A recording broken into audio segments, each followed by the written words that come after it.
Bonsoir Bastien Millot, Bonsoir, directeur de l'agence Big Malion et prof de communication politique à Sciences Po, ancien directeur de cabinet de Jean-François Copé, je précise. Arnaud Champremier-Trigano, directeur de l'agence Mediascope et ancien directeur de communication de la campagne de Jean-Luc Mélenchon.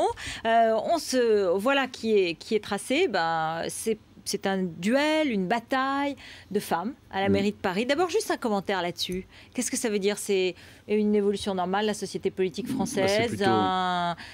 Voilà, une sorte de... C'est la vie politique contemporaine à Paris. Elle s'exprime peut-être plus d'abord dans les municipalités qu'au niveau national? C'est déjà une bonne nouvelle parce qu'il y a toutes les chances que la plus grande ville de France soit dirigée par une femme. Donc c'est une évolution de la vie politique. Il faut quand même se souvenir qu'il y a encore 12 ans, à l'époque où on installait la parité obligatoire sur les listes des municipales, c'était considéré comme une révolution.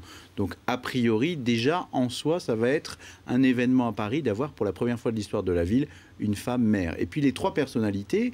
Oui, parce qu'on parle d'Anne Hidalgo à gauche, Nathalie Kosciusko-Morizet ce matin. Il y a une quasi-certitude qu'elle sera la candidate. On ne sait même pas si elle aura un adversaire dans d'éventuelles primaires. Quand bien même elle l'aurait. Elle le gagnerait. Et puis, un duel de dames à l'UMP. Il y a aussi un homme qui se présente, Pierre-Yves Bournazel. Mais en tout cas, deux dames lancées dans la campagne. Nathalie Kosciusko-Morizet et Rachida Dati. Donc ça promet, avec ces personnalités assez médiatiques, assez emblématiques et qui ont un point commun toutes les trois, c'est qu'elles sont très ambitieuses, en tout cas sur le plan de la communication et du suspense politique, de bons moments. C'est pas nouveau, hein. On a oublié, mais il y a 5 ans, les élections présidentielles, on avait la gauche, on avait quasiment que des femmes candidates. Oui, Ségolène Royal, Arlette Laguier, Marie-Georges Buffet et Cécile Duflot, je crois, à l'époque. Non, vous aviez rêvé. Oui, c'est vrai. Bon, en tout cas, voilà. Donc les femmes, dans cette bataille de dames, il pourrait y avoir Cécile Duflot pour corriger les Verts, mais je crois pas.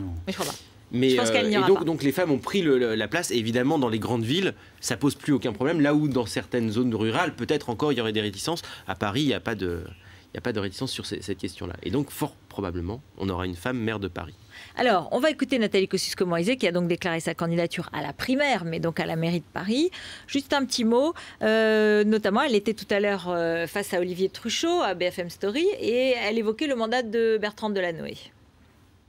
J'ai le sentiment que sur ce deuxième mandat, il y a eu beaucoup d'essoufflement, peut-être pas assez d'imagination, un défaut d'innovation. Paris, je le disais, c'est une ville qui a ouvert la voie. C'est avec cette tradition-là que j'ai envie de renouer. Paris à l'avant-garde de tout ce qui fait la force d'une grande capitale. Alors, le style NKM, on va le décoder, le décrypter, le regard d'Arnaud Champremier-Trigano. Oui, on n'a pas fini de le décoder ou le décrypter, je pense, mais là, on est quand même dans une bataille qui est d'abord interne. Hein. Oui. C'est-à-dire que ce qui s'ouvre réellement, en tout cas pour Rachida Dati et Nathalie Kosciusko-Morizet, c'est cette bataille d'investiture au sein de la droite, avec une vraie difficulté pour NKM, c'est qu'à la différence d'Anne Hidalgo ou de Rachida Dati, elle n'a pas d'implantation. Or, à Paris, il n'y a pas un tête de liste qui surplombe tout le monde. Il y a la nécessité d'être tête de liste dans un arrondissement. Alors, où va-t-elle atterrir? Peut-être dans le 12e ou qui a déjà 12e ou 14e, qui sont les deux arrondissements de conquête, comme elle dit. Voilà. Difficile. Oui, c'est ça. C'est 12 arrondissements de conquête. Oui, on dit 12e et 14e si elle les gagnait. Mais le 12e, c'est difficile parce qu'on en est à la 5e implantation de droite, par achetage de droite. On a eu Klarsfeld, Lagarde, Cavana. Et puis, elle risque d'être face à... Il y a Alexis Corbière qui est candidat du Front de gauche. Donc, c'est aussi une bataille frontale entre deux, peut-être, têtes de liste politiques. Donc, la vraie difficulté pour elle, là, elle est dans la communication interne à sa famille politique, mais elle va rentrer dans le dur quand il faudra effectivement s'implanter sur le territoire parisien. Ce qu'on voit dans les premières images, là, dans ce que vous avez diffusé à l'instant, c'est que visiblement elle a bossé son argumentaire pour justifier son arrivée, ses éléments de langage. Donc il faut éviter que ce soit un peu trop mécanique, il faut faire attention à ce que ça ne donne pas le sentiment d'une leçon bien apprise sur Paris. Et puis le procès justement en parachutage, il va falloir que rapidement elle montre qu'elle a un attachement à la ville. Qu'est-ce qu'elle va faire des mandats qu'elle a conservés? Elle a déjà annoncé qu'elle les quitterait. Elle a déjà annoncé qu'elle va les quitter avant le résultat de l'élection. Elle les quitterait. Donc ça, c'est déjà un point où elle montre qu'elle veut effectivement se battre et aller au bout. Et puis, il y aura cette phase de primaire où Rachida Dati, qui, elle, a envie d'occuper l'espace aussi, va dégainer un certain nombre d'arguments. Donc, le procès qu'on va lui faire en permanence en disant elle n'est pas la candidate parisienne, ce que disent d'ailleurs Rachida Dati et Pierre-Yves Bournazel, ça va être la première phase de sa campagne, c'est-à-dire qu'elle va falloir qu'elle démontre cet enracinement parisien qui n'est pas écrit sur son CV politique aujourd'hui. Oui, mais dans son profil politique, scientifique, polytechnicienne, famille de politique, bobo, qui s'abstient sur le mariage gay, qui est surnommée par Jacques Chirac l'emmerdeuse, mais c'était plutôt un compliment. Hein, voilà. Non, mais voilà, c'est aussi ce profil, il faut le prendre comme ça dans ces cas-là. C'est aussi ce profil qu'elle va vendre aux Parisiens. Oui, et puis vous l'avez bien rappelé, il y a eu le mariage gay. C'est-à-dire qu'elle a pris soin déjà sur une question qui était une question évidemment clivante, parce qu'on sait très bien que si l'électorat UMP est plutôt contre le mariage gay, l'électorat urbain parisien et UMP est très ouvert à cette question-là. Donc voilà, donc elle a fait en sorte aussi de polir son image. C'est pas la droite trop réac qui peut braquer l'électorat de droite traditionnel de la capitale. Donc elle est totalement formatée à l'électorat de droite parisien. Plus que François Fillon. Ah bah bien sûr, et si on avait eu un duel Hidalgo-Fillon, alors là pour le coup c'était très très traditionnel, c'est-à-dire que Fillon était un peu l'archétype du candidat qui rassure dans les arrondissements bourgeois de Paris qui continuent à voter à droite. Hein. Il y a le 16e, le 7e, encore un morceau le 17e et le 15e, voilà. Mais sinon, il y en a quelques-uns qui sont en bascule. Il va y avoir des beaux combats, notamment dans le 5e arrondissement, qui peut basculer de droite à gauche. Donc, Nathalie Kosciusko-Morizet, là où il ne faut pas la sous-estimer, c'est qu'elle a parfaitement compris l'enjeu d'image de l'élection. C'est-à-dire qu'elle ne peut pas être la candidate traditionnelle de la droite si c'est elle qui arrive victorieuse de la primaire. Et donc, tout ce qu'elle va faire va être de montrer l'émergence d'une nouvelle génération et de quelqu'un qui aurait compris, qui aurait tiré les leçons des échecs précédents à Paris.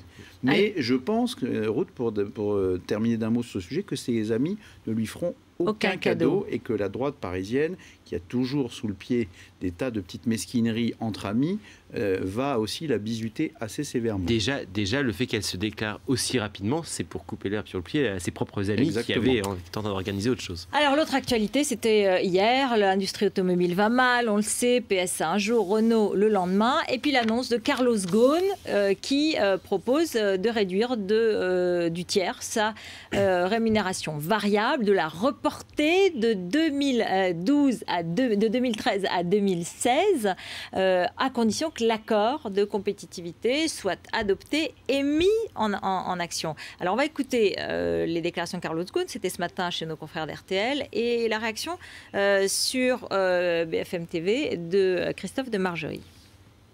C'est un geste, c'est pas un coup de poker, c'est un geste d'apaisement, c'est un geste qui va permettre, je l'espère, de remettre tout le monde, de faire que l'adhésion est totale. C'est vrai que ça paraît déplacé et qu'effectivement les enjeux sont pas ceux-là, et quand on a un très gros salaire, aller dire je suis prêt à réduire si vous réduisez, je pense qu'il y a une petite erreur de casting. Il a peut-être fait une erreur de communication, mais qui n'en fait pas. C'est vrai que c'est pas approprié. Voilà, Carlos Ghosn qui était sur BFM Business, bien sûr. Alors, commentaire ?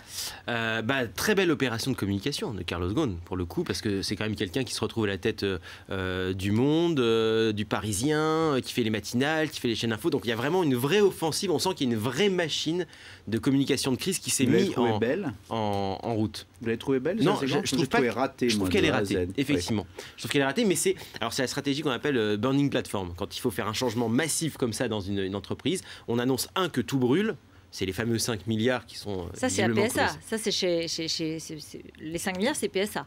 Et c'est 1,5 milliard de bénéfices à Renault. Renault va beaucoup mieux. Voilà, donc on est sur mais l'ambiance... Et puis, il y a la nécessité de s'impliquer dans l'effort. Ouais. Et là, voilà. Mais les 400 000... Ce qui est terrible, c'est d'être dédié par ses pairs.